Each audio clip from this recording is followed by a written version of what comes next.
E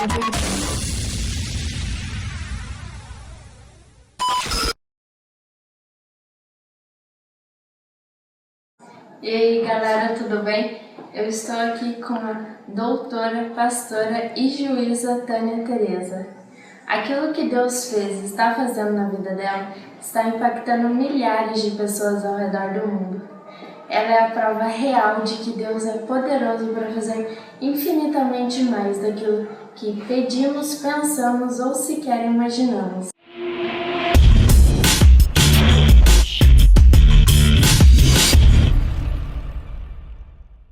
Paz, pastora, tudo bem? Paz, querida. Tudo É um jóia. prazer estar aqui com a senhora. E é um prazer estar aqui, respondendo as suas indagações.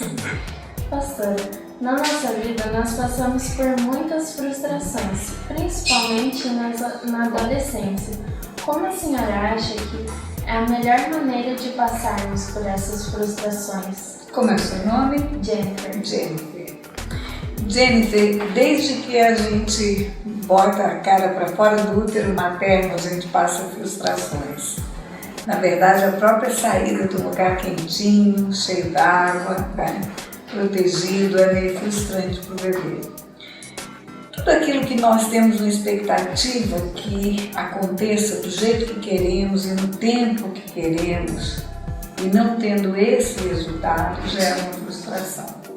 São, às vezes, coisas enormes, às vezes coisas insignificantes, resultado de um campeonato de futebol, né?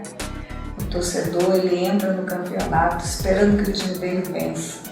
Nós entramos na Copa do Mundo esperando que o Brasil não passasse a vergonha que passou, né? Até hoje, na minha cabeça, é gol da Alemanha, gol da Alemanha. Aquilo foi frustrante para nós, né? Então, são acontecimentos, eventos que nós não queremos ou esperamos que aconteça e não acontece, como, por exemplo, o resultado no vestibular, né? Desejamos passar no primeiro vestibular que fazemos para a universidade pública, para aquela universidade excelente, e isso não acontece. E a gente vai ter que aprender a lidar com isso, porque a vida toda vão acontecer coisas que não gostamos e deixam de acontecer coisas que desejamos, né? Também, às vezes, em relação ao tempo, criamos expectativas do tempo. Ontem você ouviu meu testemunho, né? Eu disse que entre o dia da minha conversão e o dia da volta em Campo Grande, com aquela honra toda, passaram 50 anos. Eu disse que Davi esperou 17 anos, 15, 17 anos. E muitas pessoas, porque o tempo não é o tempo que ele esperava, desiste, né? Eu falo que Lula é um exemplo de perseverança vencendo a frustração. Ele não conseguiu ser eleito no primeiro, aí foi pela segunda, não conseguiu. E eu não estou dizendo que fez um bom governo, eu estou dizendo que é um exemplo de perseverança, né? E assim somos nós. Quando alguém fala, eu vou fazer concurso para juiz, você passou na primeira prova. Eu falo, olha, talvez eu tenha passado na primeira porque Deus tinha muita pressa, eu estava muito velha.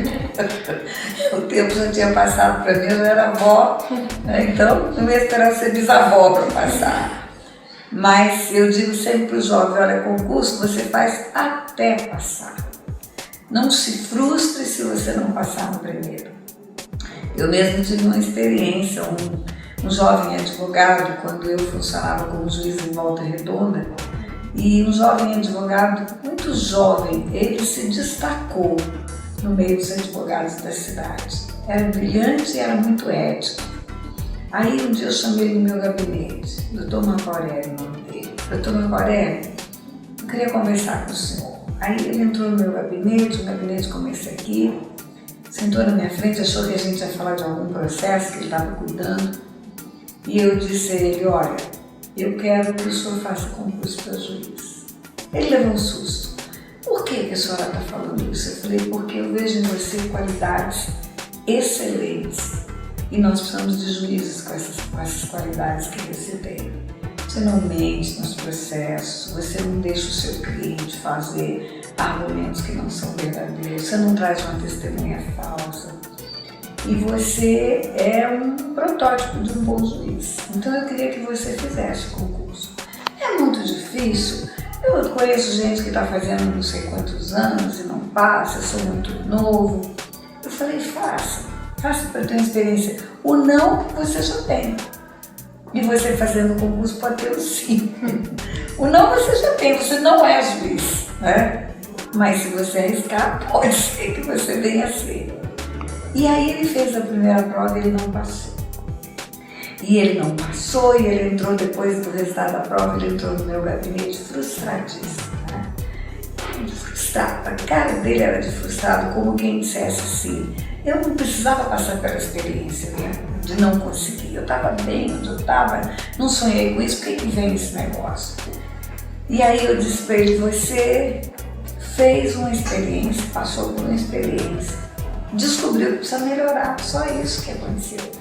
Você descobriu que no nível que você está, ainda você não está apto para ser juiz. Mas isso não significa que você não é um protótipo de um juiz. Você pode melhorar e pode vir a ser um juiz. E aí eu passei um bom período convencendo ele de tentar a segunda vez. E ele passou na segunda vez. Depois ele foi ser o meu juiz auxiliar, né? Ele funcionava comigo como auxiliar. Então ele dizia, você é minha madrinha, você que me animou. Porque a nossa tendência, Jennifer, é no primeiro não, nós voltamos no lugar de partida. No primeiro fracasso, nós desistimos, né?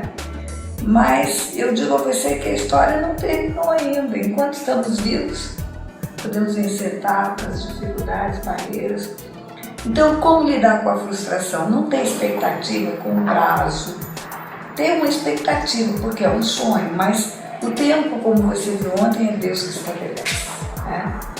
Porque se não acontecer no tempo que eu entendo que é o tempo, e o meu tempo não é o kairos de Deus, o tempo de Deus é perfeito, e aí não vem no tempo que eu quero, eu acho que não vai acontecer mais. Porque o meu plano era para esse tempo. Olha Moisés, quando ele estava no palácio, filho da filha de Faraó, treinado para a guerra, homem valente, talvez ele olhasse para si e dissesse, eu estou no ponto para libertar o povo de Israel. Mas para Deus ele precisava passar ainda por uma lima fina, uma lixa fina, né? Precisava passar por um tempo de humildade, ficar longe do seu povo, depender de Deus.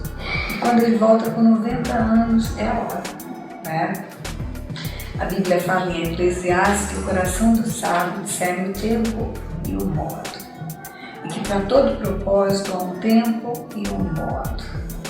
Então, há um modo de Deus e há um tempo de Deus. Quando a gente se coloca nesse lugar, Deus, do jeito que o Senhor quer e no tempo que o Senhor quiser, a gente não tem frustração. Não aconteceu hoje porque ainda não é a hora, né? Eu compartilhei hoje com as meninas que uma amiga minha, muito preciosa, e aí eu quero deixar uma palavra para os jovens, é muito importante isso, quebrar paradigmas. Idade de casar, porque não casou, porque o tempo passou e não apareceu o cônjuge, e aí vem aquele jargão, tá encalhada, né? E eu dizia para ela, Luísa, encalhada não é uma mulher solteira, encalhada é uma mulher mal casada. O navio que está preso é que está encalhado, né? O navio que está navegando, mais cedo ou mais tarde vai ter um porto seguro para ele. E a Luísa casou-se com 51 anos de idade. Então, ela não perdeu a esperança, ela continuou se arrumando, ela continuou bonita, ela continuou tendo expectativas, ela deixou que a esperança fosse maior do que a frustração, né? Uma forma de você lidar com a frustração é permitir que a esperança sobrepuja a frustração. Não crie expectativa de ter, não crie expectativa de modo. Lembra que Deus está no controle de tudo. Apenas espere. Agora, não espere de braços cruzados. Tem que ser uma fé ativa, né? Espere indo nos lugares, por exemplo, espere passar no concurso fazendo a prova. Deus não vai colocar ninguém para ser juiz se ele não fizer o concurso, né? Espere o casamento cônjuge, não em casa trancada entre quatro paredes, mas estando num lugar onde tem relacionamentos, onde as pessoas vão encontrar, vão compartilhar ideias, né? Vão conhecer. E para os jovens, outra palavra que eu deixo, a frustração nos relacionamentos, né? Acontece muito isso, você olha para uma pessoa, cria uma expectativa, um sonho, digamos assim, e lá na frente você frustra. Por que você frustra? Porque você não deu tempo para conhecer a pessoa. O tempo de namoro, ou amizade especial, ou corte, seja lá como chamar, é um tempo de conhecer, não é um tempo de compromisso, né? É um tempo de conhecer. Eu digo para os jovens sempre, vá em todos os lugares onde todas as reações podem acontecer. Senta na lanchonete, onde o garçom pode errar e entregar a coca em vez de entregar a Fanta, e veja como o namorado reage nessa hora. Se ele fica bravo, nervoso, se ele perdoa o garçom, né? No trânsito, quando fecharem ele, vê como que ele reage com a pessoa que ultrapassou e fechou. Vê como ele trata os pais, vê como ele se comporta na hora de fazer o acerto de contas com alguma coisa que está errada, se ele tem equilíbrio emocional. Porque se você conhecer a pessoa, a capacidade de relacionar-se bem com ela aumenta e a frustração diminui, né? A boca foi feita para primeiro conversar, depois beijar. Viu? Tem outra pergunta? Não, é isso, Pastora. Muito obrigada. Que Deus te abençoe e continue te usando. Amém.